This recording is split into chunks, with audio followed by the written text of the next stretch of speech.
Have you noticed how in today's world many parents try to protect their children from every scratch and stumble, sending them to safe simulation camps, polished game shows or skilled workshops where risk is carefully managed instead of letting them taste the rawness of real labor discovery and adventure?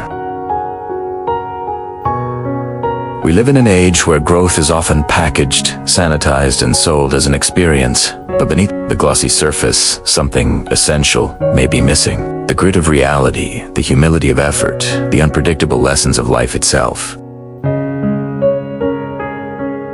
There was once a renowned physician, admired for her wisdom and compassion. She had a son, tender in age and delicate in spirit, whom she wished to see grow into a man of depth and understanding. Believing that spiritual guidance was the finest inheritance she could offer, she entrusted him to a revered Sufi master, a teacher known not for wealth or prestige, but for his ability to heal the hidden illnesses of the heart.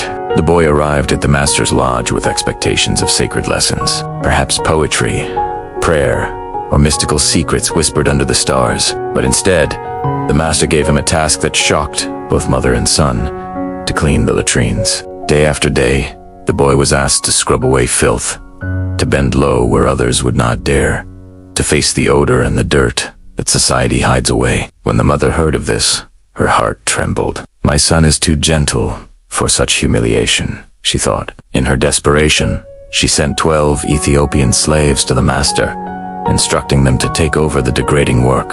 Surely, she believed, her son deserved something more noble, more fitting for the child of a physician. The master's reply was simple, yet piercing, like a blade of truth cutting through illusion.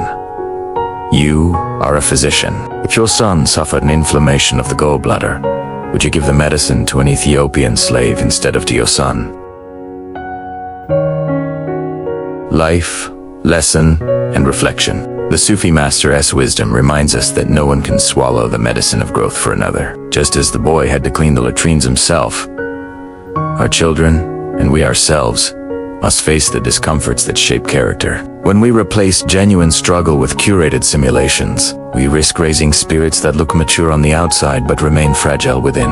True resilience is not born in classrooms of guaranteed safety, but in the messy, uncertain, and sometimes uncomfortable spaces of real life. So pause and ask yourself, are we mistaking polished simulations for authentic growth? In trying to shield our children from hardship, are we depriving them of the very medicine their souls need? What latrines of life, the humble, gritty, unglamorous tasks, are we avoiding?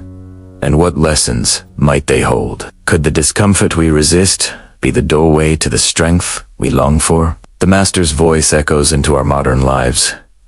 Growth cannot be outsourced, and resilience cannot be simulated. Perhaps the next time life hands us, or our children, a task that feels beneath us, we can see it not as humiliation, but as an invitation to authenticity, to humility, and to a deeper kind of maturity that no simulation can provide.